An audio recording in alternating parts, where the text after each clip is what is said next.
I am raising a highly sensitive child, and I am a parenting coach who has helped 14,151 parents of neurodivergent and highly sensitive children raise their children from the understanding of their needs with a lot more peace.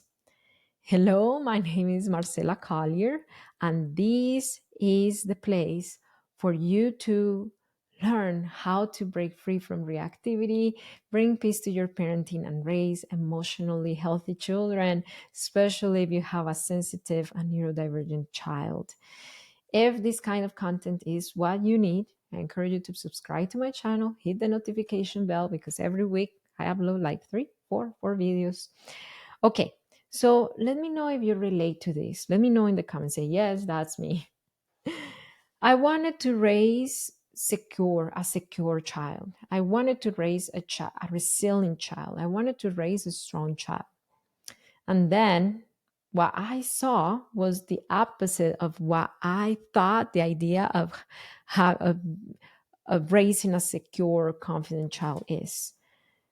When my child was a toddler, by the way, he's a twin, his twin brother would go right to playing with the other kids at the playground, and my son would cling to me, my other one, my sensitive one, would cling to me and now want to socialize.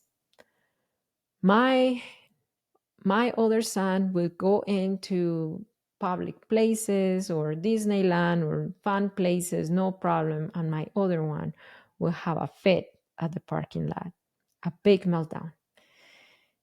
And I remember thinking, am I doing something wrong? And now that I am a parenting coach and I know children's needs, I know I wasn't doing anything wrong. I am raising a highly sensitive child. By the way, my son is diagnosed with autism spectrum and ADHD. And children don't have to be diagnosed, they don't have to be neurodivergent to be highly sensitive children. I say it from experience working with so many parents. Okay, so what are these three signs?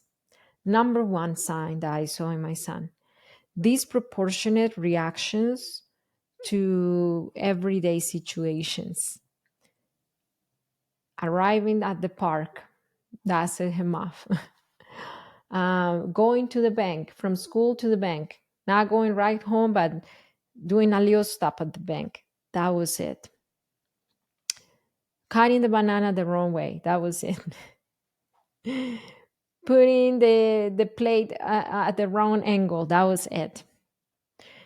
The thing with disproportionate reactions is that my traditional Latino family used to see that and then used to tell me things like, lo estás mal criando, Marcela, you're spoiling him. That's why he's like that. Or he's just so picky. Él es muy caprichoso. Tu hijo es muy caprichoso. Let me know if you've heard some of these things from your family. Or what else did I hear from my family? Si le tiene que hablar más durito para que entienda. You have to be a little more stern so he understands.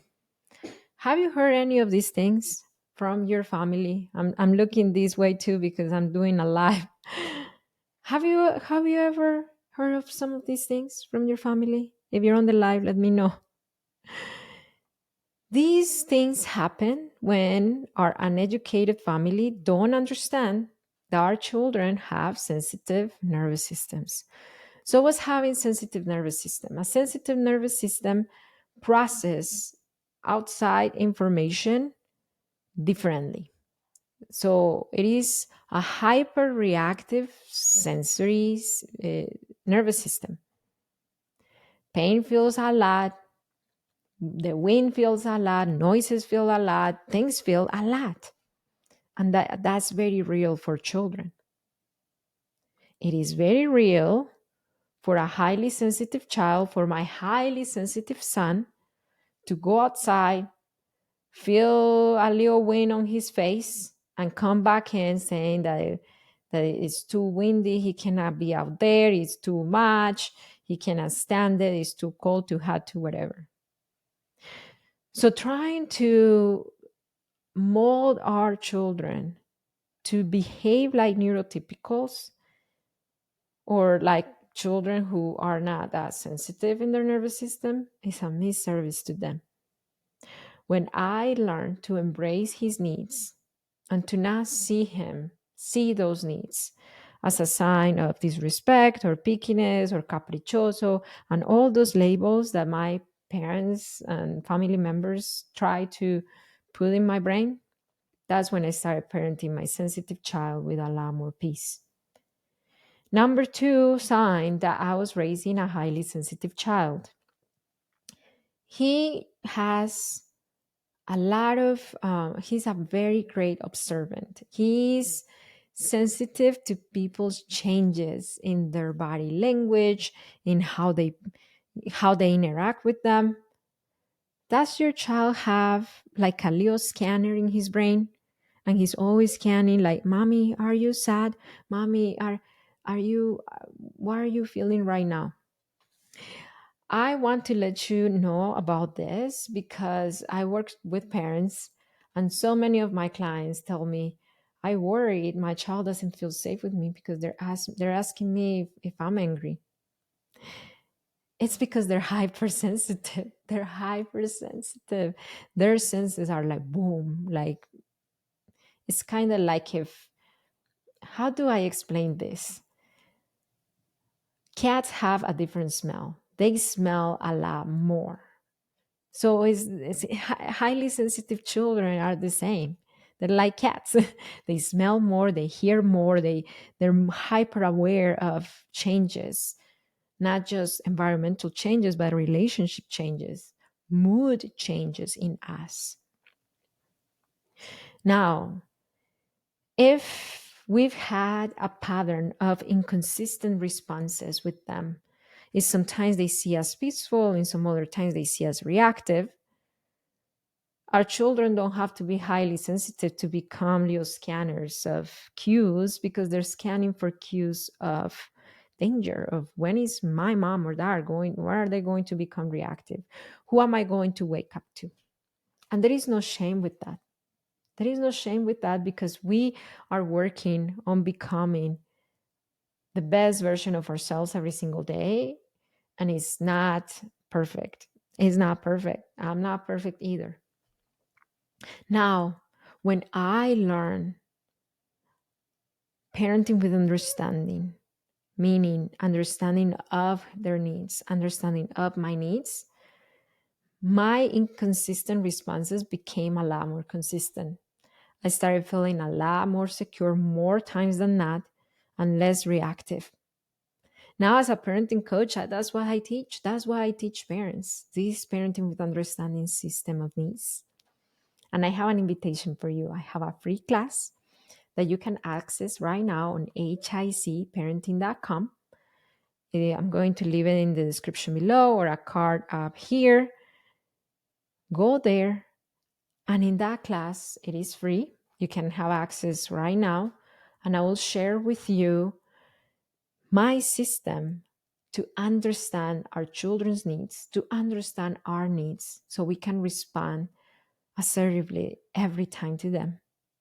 Number two, how to communicate to them in a way they listen. And number three, how to raise sensitive children, neurodivergent children, strong-willed children, our children with a lot more peace, with safety and accountability. If you want to access this class again, it's in hicparenting.com. Number three sign that you are raising a highly sensitive child. My son struggles with small transitions. So it's natural for children to struggle with big transitions. Big transitions. First day of kindergarten. It makes sense. The why of the after school meltdown. But I'm not talking about big transitions. Let me know if your children struggle with any of these small transitions. Small transition number one, anything hygiene related. Let's go brush your teeth. Let's go take a shower. Let's go get dressed. Anything related to hygiene. Why does my son struggle with that? Because of his sensory needs. Brushing teeth, combing hair, showering, anything related to hygiene activities is a sensory experience.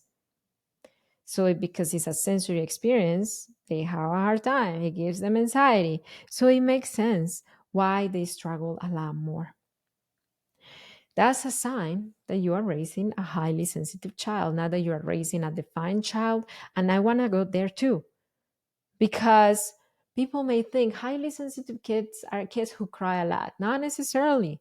It's just kids who struggle a lot with life. And this struggling might means that they are hitting us, they are aggressive, they are throwing things, they're yelling at us, they're defiant. Those are signs as well that our children are highly sensitive, not just the crying, but the big aggressive behaviors as well. You can raise your highly sensitive children with a lot more peace. It's just a matter of understanding their needs and responding to their needs from empathy and accountability as well. Let me know, out of these three signs, let me repeat it: disproportionate reactions to things that are common. Number two, deep awareness of people's changes in body cues. And number three, the struggle with small transitions, especially hygiene transitions. Those are the three signs that I see in my highly sensitive child that lets me know, hey, you're highly sensitive. By the way, I'm highly sensitive as well. If this video helped you, would you share it with one person? Maybe your spouse, maybe your bestie at work, maybe your mom, your sister, your baby daddy. They need it too. Share it with one friend. Let them know, hey, I wonder if we're raising a highly sensitive child.